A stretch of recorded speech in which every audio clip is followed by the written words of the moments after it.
Hey guys, welcome to government jobs Gyan YouTube channel. Guys, आज की इस वीडियो में हम बात करेंगे CCRAS के new recruitment notification online form apply process के बारे में। जी हाँ दोस्तों, central council for research in Ayurvedic science ने यहाँ पर ग्रुप ए, ग्रुप बी और ग्रुप सी के 389 खाली पदों को भरने के लिए नोटिफिकेशन रिलीज कर दिया है। कैसे आप इस भर्ती में पार्टिसिपेट करने के लिए अपने फॉर्म अप्लाई कर सकते हो बिना कोई मिस्टेक किए हुए, इसकी पूरी जानकारी हम आपको स्टेप बाय स्टेप रजिस्ट्रेशन से लेकर पेंट तक इस वीडियो में देंगे। बस आपको इस वीडियो को स्किप के बिना शुरू से लेकर एंड तक देखना है। उसके बाद वीडियो पसंद आए तो इसे लाइक और शेयर कर दें। चैनल पर नए हो तो इसे सब्सक्राइब कर लें। साथ ही साथ आपको फॉर्म अप्लाई करते हुए जो भी प्रॉब्लम फेस हो रही है उन सभी का हल आपको इस वीडियो में मिल जाएगा। तो बिना कोई वक्त गंवाए चलिए शुरू करते हैं। आपको इस वीडियो के डिस्क्रिप्शन बॉक्स में हमारी वेबसाइट rndsarkarinokri.in के इस पेज का लिंक मिल जाएगा। यहाँ पर आपको इस भर्ती के रिगार्डिंग सभी डिटेल्स प्रोवाइड कर दी गई है। Central council for research in Ayurvedic science CCRAS ने यहाँ पर ग्रुप ए, ग्रुप बी और ग्रुप सी के 389 खाली पदों को भरने के लिए नोटिफिकेशन रिलीज कर दिया है। ग्रुप ए के अंतर्गत रिसर्च ऑफिसर की पोस्ट है। ग्रुप बी में assistant research officer, assistant staff nurse, translator, medical laboratory technologist है। और ग्रुप सी के अंतर्गत MTS, lower divisional clerk LDC, UDC, research assistant, stenographer, statistical assistant, library information assistant, translator और अन्य पद हैं। यहाँ पर 10वीं 12वीं पास डिग्री डिप्लोमा धारक कैंडिडेट अप्लाई कर सकते हैं। पोस्ट वाइज आपकी क्वालिफिकेशन रहेगी। आप ऑल इंडिया से ऑनलाइन मोड में अप्लाई कर सकते हो। उसके लिए आपको इस पेज को नीचे स्क्रॉल डाउन करते हुए इंपोर्टेंट लिंक सेक्शन में आना है। ऑफिशियल नोटिफिकेशन PDF लिंक पर क्लिक करके इस भर्ती के नोटिफिकेशन को ओपन कर लेना है और इसमें से आपको पूरी डिटेल रीड कर लेनी है। यहाँ पर आपको सभी डिटेल्स प्रोवाइड कर दी गई है, जैसे कि क्या पोस्ट का नाम है, कितनी उसके लिए नंबर ऑफ वैकेंसीज है, क्या उसके लिए आपकी एजुकेशनल क्वालिफिकेशन और एक्सपीरियंस रिक्वायर्ड है, कैसे आप अप्लाई कर सकते हो और कब से कब तक आप अप्लाई कर सकते हो। पूरी जानकारी आपको इस नोटिफिकेशन में दे दी गई है। आप सभी डिटेल्स यहाँ से रीड आउट करें, उसके बाद अपने फॉर्म अप्लाई कर ले। फॉर्म अप्लाई करने के लिए भी आपको हमारी वेबसाइट के इसी पेज पर ही अप्लाई ऑनलाइन का लिंक दिया गया है। जैसे ही आप इस लिंक पर क्लिक करेंगे आपके सामने CCRAS का ये ऑफिशियल पोर्टल ओपन होगा।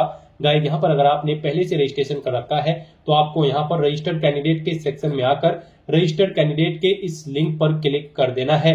उसके बाद आपके सामने कुछ इस तरह से इंटरफेस ओपन होगा। अब यहाँ पर आपको अपनी यूजर आईडी एंटर करनी है, अपना पासवर्ड आपको एंटर करना है, ये कैप्चा कोड यहाँ पर एंटर करना है और लॉगिन के इस ऑप्शन पर क्लिक करते हुए आपको अपने डैशबोर्ड में लॉगिन करके अपना फॉर्म अप्लाई कर लेना है। और अगर आप इस भर्ती के लिए फर्स्ट टाइम अप्लाई करने जा रहे हो तो यहाँ पर आपको न्यू यूजर का ये सेक्शन दिया गया है। आपको न्यू यूजर की स्टेप पर क्लिक करना है। आपके सामने यहाँ पर रजिस्ट्रेशन का फॉर्म ओपन हो जाएगा। उससे पहले आपको कुछ जनरल इंस्ट्रक्शन दिए गए हैं, आपको इन्हें केयरफुली रीड करना है। पेज को नीचे स्क्रॉल डाउन करना है, इस चेकबॉक्स को ओके करना है, कंटिन्यू के ऑप्शन पर क्लिक कर देना है।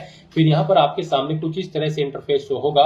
अब यहाँ पर आने के बाद आपको अपनी बेसिक डिटेल्स प्रोवाइड कराते हुए अपना रजिस्ट्रेशन कंप्लीट कर लेना है। यहाँ पर सबसे पहले गाइड आपको अपना फुल नेम एंटर करना है।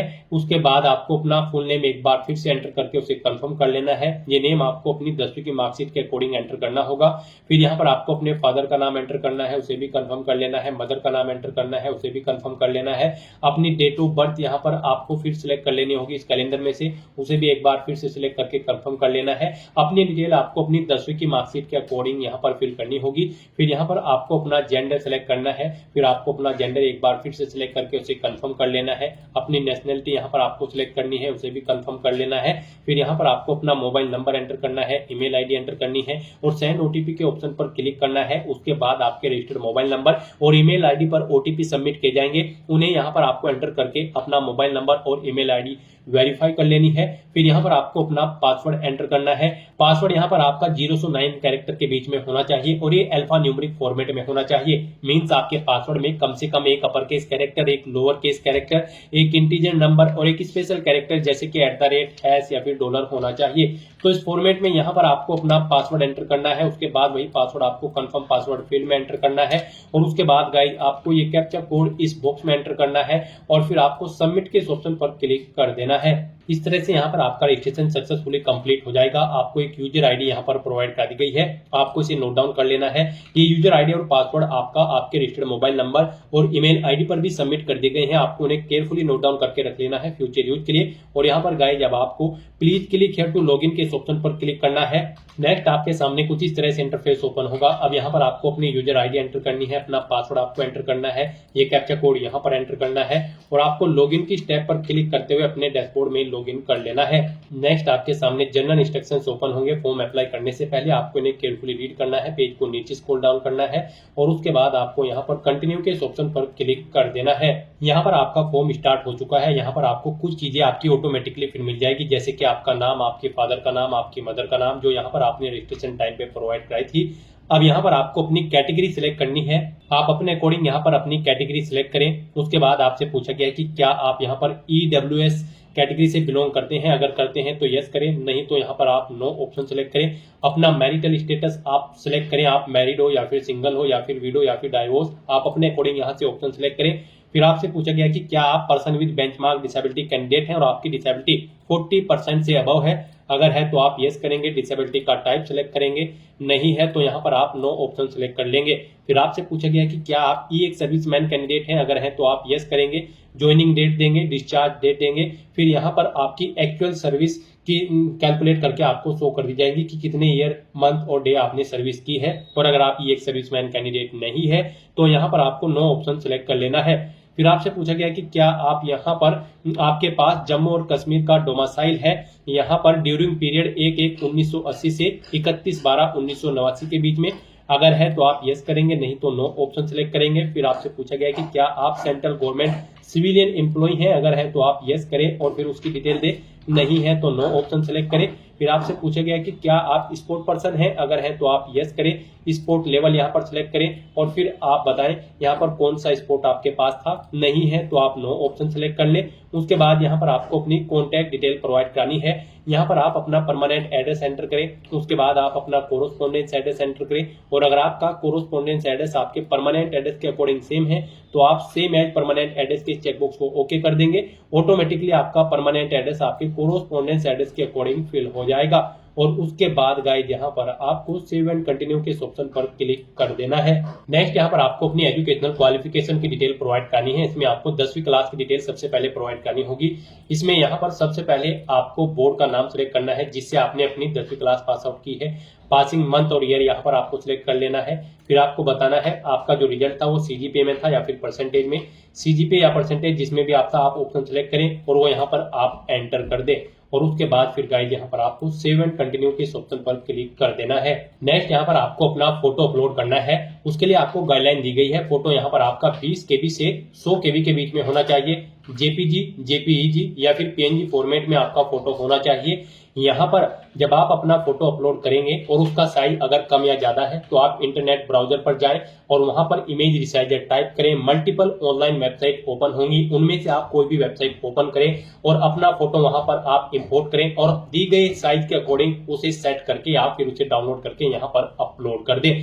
फोटो अपलोड करने के लिए यहाँ पर आपको चूज फोटो के ऑप्शन पर क्लिक करना है, फाइल को सिलेक्ट कर लेना है और फिर आपको अपलोड के ऑप्शन पर क्लिक करके अपना फोटो यहाँ पर अपलोड कर देना है और उसके बाद फिर गाइस यहाँ पर आपको सेव एंड कंटिन्यू के ऑप्शन पर क्लिक कर देना है। नेक्स्ट यहाँ पर आपको अपने सिग्नेचर अपलोड करने हैं। सिग्नेचर यहाँ पर आपके 10 KB से 40 KB के बीच में होने चाहिए। जेपीजी, जेपीईजी या फिर पीएनजी फॉर्मेट में आपके सिग्नेचर होने चाहिए। आपको व्हाइट पेपर पर ब्लैक इंक पेन से, जी हाँ दोस्तों, ब्लैक इंक पेन से अपने सिग्नेचर करने होंगे। उसके लिए यहाँ पर आपको चूज सिग्नेचर के इस ऑप्शन पर क्लिक करना है, फाइल को सिलेक्ट कर लेना है और अपलोड के ऑप्शन पर क्लिक करते हुए आपको अपने सिग्नेचर भी यहाँ पर अपलोड कर देने हैं। तो यहाँ पर अपने सिग्नेचर अपलोड करने के बाद फिर आपको सेव एंड कंटिन्यू के इस ऑप्शन पर क्लिक कर देना है। नेक्स्ट यहाँ पर आपको अपने डॉक्यूमेंट अपलोड करने हैं। यहाँ पर आपको अपना कैटेगरी सर्टिफिकेट अपलोड करना है अगर आप रिजर्व कैटेगरी से बिलोंग करते हैं और अपना 10वीं क्लास का सर्टिफिकेट यहाँ पर आपको अपलोड करना है। इनके लिए भी आपको गाइडलाइन दी गई है। यहाँ पर आपके डॉक्यूमेंट 60 KB से 5 MB के बीच में होने चाहिए। जेपीजी, जेपीईजी, पीएनजी या फिर पीडीएफ फॉर्मेट में आपके डॉक्यूमेंट होने चाहिए। यहाँ पर गाइड आपको अपलोड के ऑप्शन पर क्लिक करना है और अपने डॉक्यूमेंट को सिलेक्ट करके आपको इन्हें अपलोड कर देना है और उसके बाद फिर यहाँ पर आपको सेव एंड कंटिन्यू के इस ऑप्शन पर क्लिक कर देना है। नेक्स्ट आपके सामने कुछ इस तरह से इंटरफेस ओपन होगा। यहाँ पर आपने जो पीछे फॉर्म फिल किया है उसका पूरा प्रीव्यू आपको शो कर दिया गया है। आपको सभी डिटेल्स केयरफुली चेकआउट करनी है। उसके बाद यहाँ पर आपको इस पेज को नीचे स्क्रॉल डाउन करना है और वेरीफाइड डॉक्यूमेंट के इन लिंक्स पर क्लिक करके अपना कैटेगरी सर्टिफिकेट और 10वीं क्लास का सर्टिफिकेट यहाँ पर आपको वेरीफाई कर लेना है। उसके बाद आपको डिक्लेरेशन सेक्शन में आना है, इस चेकबॉक्स को ओके करना है और उसके बाद यहाँ पर आपको सेव एंड कंटिन्यू के इस ऑप्शन पर क्लिक कर देना है। नेक्स्ट आपके सामने कुछ इस तरह से इंटरफेस ओपन होगा। अब यहाँ पर आपको ग्रुप सिलेक्ट करना है जिस ग्रुप की पोस्ट के लिए आप अप्लाई करना चाहते हैं। हमने यहाँ पर आपको अपनी वेबसाइट के इस पेज पर बताया था ग्रुप ए के अंतर्गत ये वैकेंसी है, ग्रुप बी के अंतर्गत ये वैकेंसी है और ग्रुप सी के अंतर्गत यहाँ पर एमटीएस, एलडीसी, यूडीसी और ये वैकेंसी यहाँ से आप चेकआउट कर सकते हो या फिर ये डिटेल्स आप ऑफिशियल नोटिफिकेशन में से भी चेकआउट कर सकते हो कि यहाँ पर ग्रुप ए, बी और सी के अंतर्गत कौन कौन सी वैकेंसीज निकली है।